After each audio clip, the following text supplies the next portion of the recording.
ভাতের সাথে দুটো ডিম মিক্স করে এমন একটি খাবার তৈরি করা যায় যা জানলে আপনারা সবাই খুবই অবাক হবেন। এই রেসিপিটি খুবই সহজ আর খেতে অসাধারণ। তো চলুন দেরি না করে আমরা এই রেসিপিটি শুরু করি। প্রথমেই আমরা নিয়ে নিব বাসায় বেঁচে যাওয়া অবশিষ্ট ভাত। এর ভিতরে দিয়ে দিব আমরা দুটো ডিম। তারপর এই ডিম দুটোকে ভাতের সাথে ভালোভাবে মিক্স করে নিব। আপনারা কে কোথা থেকে আমার এই ভিডিওটি দেখছেন অবশ্যই কমেন্ট করে জানাবেন, আমি আপনাদের সবার কমেন্টের উত্তর দিব। ভালোভাবে মিক্স করা হয়ে গেলে আমরা এর উপরে দিয়ে দিব সামান্য পরিমাণে চিলি ফ্লেক্স, এরপর দিয়ে দিব অরেগানো। তারপর আবার এই সবগুলোকে একসাথে আমরা ভালোভাবে মিক্স করে নিব। খেয়াল রাখবেন যাতে কোনো অংশ বাদ পড়ে না যায়, সবগুলো একসাথে ভালোভাবে মিক্স হয়ে যায়। মিক্স করা হয়ে গেলে আমরা এই ভাতকে নিয়ে একটি ব্লেন্ডারের জারে দিয়ে দিব। সবগুলো ভাত এই ব্লেন্ডারের ভিতরে দিয়ে আমরা খুব ভালোভাবে ব্লেন্ড করে নিব। এর ভিতরে আমি দিয়ে দিব সামান্য লবণ, পানি। এরপর আমরা কিছুক্ষণ ব্লেন্ড করব যতক্ষণ না পর্যন্ত এটা একটি স্মুথ মিশ্রণ তৈরি হয়।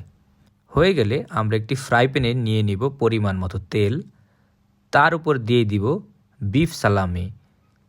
এরপর ভালোভাবে ভেজে নিব। আপনারা চাইলে অন্য যে কোনো মাংস দিতে পারেন। 1 মিনিটের মতো ভেজে নিব।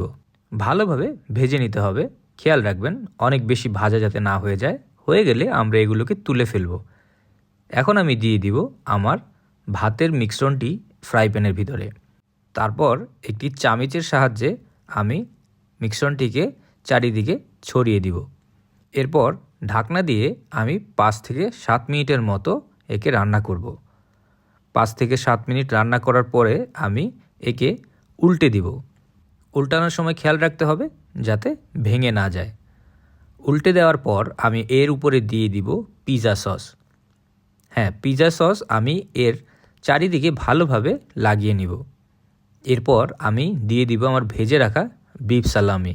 দেয়া হয়ে গেলে আমি এখন দিয়ে দিব ক্যাপসিকাম, কুচি করে ছোট ছোট করে কাটা ক্যাপসিকাম। এরপর দিয়ে দিব আমি সুইট কর্ন, চারিদিকে দিয়ে দিব। এরপর দিব অরেগানো। অরেগানো দেওয়ার পরে আমরা দিয়ে দিব সামান্য চিলি ফ্লেক্স, চারিদিকে ভালোভাবে ছড়িয়ে দিতে হবে। এরপর দিয়ে দিব আমরা মোজারেলা চিজ। আপনি চাইলে যে কোনো অন্য চিজও ব্যবহার করতে পারেন। চিজ চারিদিকে দিয়ে আমরা একে ঢাকনা দিয়ে রান্না করতে থাকব 5 মিনিটের মতো। 5 মিনিট রান্না করলেই তৈরি হয়ে যাবে আমাদের ভাত দিয়ে পিৎজা। অসাধারণ তাই না? ভাত দিয়ে কিভাবে পিৎজা তৈরি করা যায়। তো দেখতেই পাচ্ছেন খুব সহজেই আমরা ঘরে ভাত দিয়ে কিভাবে পিৎজা তৈরি করতে পারি। এরকম মজার মজার রেসিপি পাওয়ার জন্য টোস্টেড বাংলা পেজকে ফলো করবেন।